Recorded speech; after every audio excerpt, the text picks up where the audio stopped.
was a coy Dan Tehan, who emerged about half an hour ago to say that the Liberal Party Room had had an excellent discussion today, that what was said would inform the Shadow Ministry submission, that he would draft that submission tonight for a meeting tomorrow at 9 a.m, for then a formal announcement of energy and emissions policy from the Liberals to be made about midday.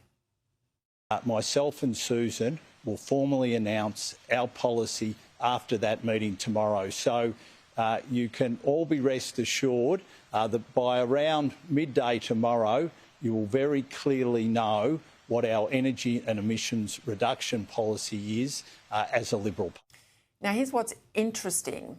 Normally, it's the Shadow Ministry or the Shadow Cabinet that makes a recommendation. The Minister takes a paper to that forum, and then once the decision's made by the Ministry or the Cabinet, it then must go to the Party Room to ratify that decision. Now, in this case, it seems that the Party Room has made a recommendation itself to the Shadow Ministry. That's unusual. Now, almost certainly, whatever is then decided tomorrow in the Shadow Ministry will have to come back to the Party Room at some stage, unless the leadership is utterly confident there'll be no serious dissent. That's the long-standing and very correct Liberal Party process, and I suspect to hold the team together, they're going to have to follow that to the letter.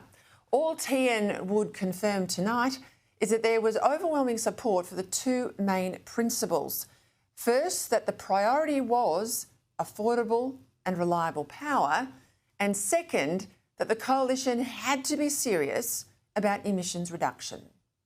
We have to be serious when it comes to addressing emissions reduction, because we want to be able to show very clearly that this is an issue the whole Party Room takes seriously.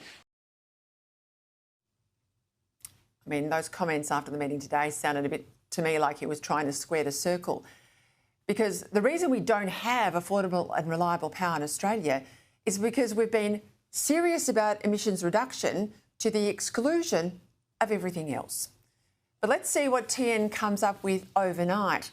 In the course of the day, though, there was a social media spat between the Nationals' Matt Canavan, a ferocious net zero opponent, and the Liberals' Tim Wilson, who seems to be against Labor's net zero but doesn't want his Liberals to be, in his words, Nationals light. But what if the National Party's actually right here? What if they have got things right, as they did with The Voice? There's no shame in the Libs adopting the same position as the Nats, as they did on The Voice, if the Nats' so-called political crime is simply that they work things out faster than the Liberals did. And that's been the real problem here. The Liberals have taken far too long to resolve a position on something that's been central to the political debate in Australia for nearly 2 decades. And being slow means they have created a vacuum. And in politics, no vacuum stays unfilled, does it? Ahead of today's Party Room meeting, MPs gave a range of different views. As a very, very, very low bar and low hanging fruit, we should be simply walking away from the concept of net zero. Tom, I think there's overwhelming support for us to dump net zero. And so my colleagues who argue that we've got to look after the cities and keep net zero, it does not stack up. They are telling me that they want to see credible action on climate. We have to be in Paris. We can't be a prior state. But has to be towards an intent of decarbonisation. Australians are expecting their alternative government to be a government that is actually is taking seriously the reduction of emissions. As you can see, a whole spectrum of views. Some would say they're all over the shop. Others will say it's a broad church. But this is to be expected whilst ever there's no agreed party line on something as important as a climate and energy policy, on which most people in public life have strong and decided views. Everyone, it seems, except Susan Ley and her energy shadow, Dan Tehan. Both Ley and Tehan seem to be waiting for a consensus to emerge from the Liberal Party Room rather than themselves doing the grunt work, applying a shrewd political lens and declaring a position that they then rally the Party Room to support and argue for it then hard in the wider community.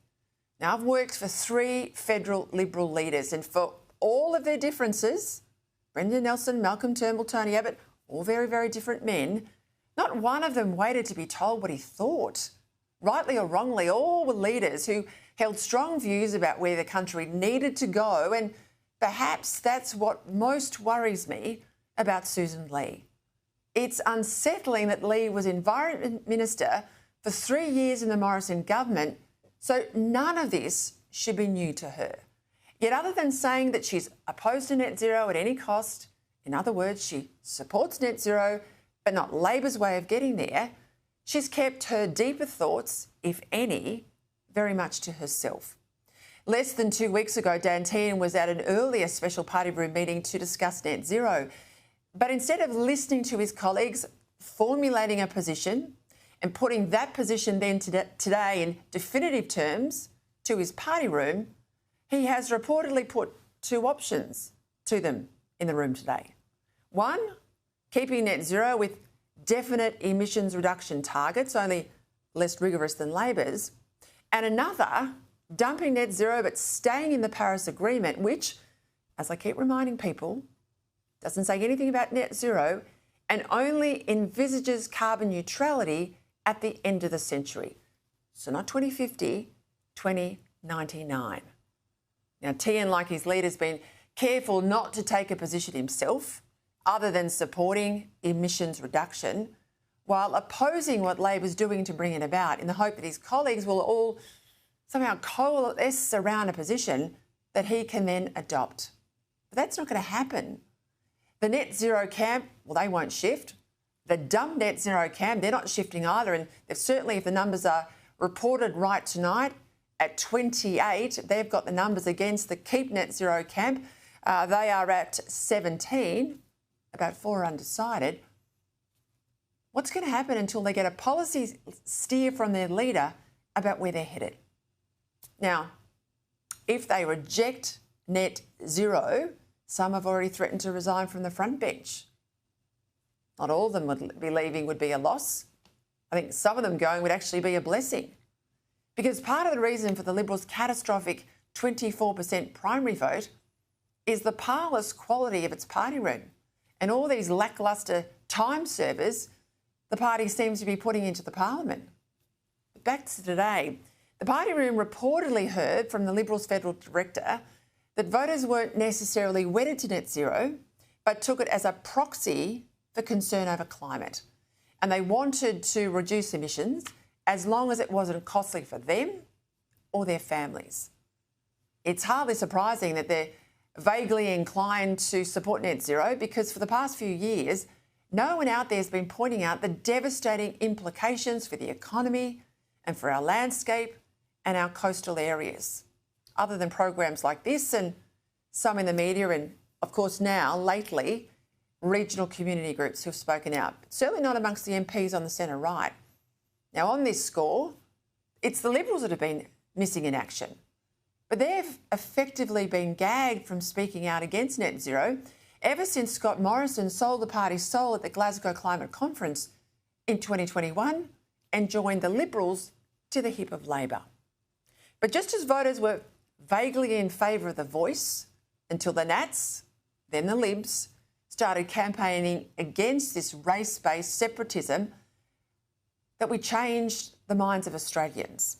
So I think this is an issue that the coalition can win, like they won on the Voice, if they find their voice and a spine.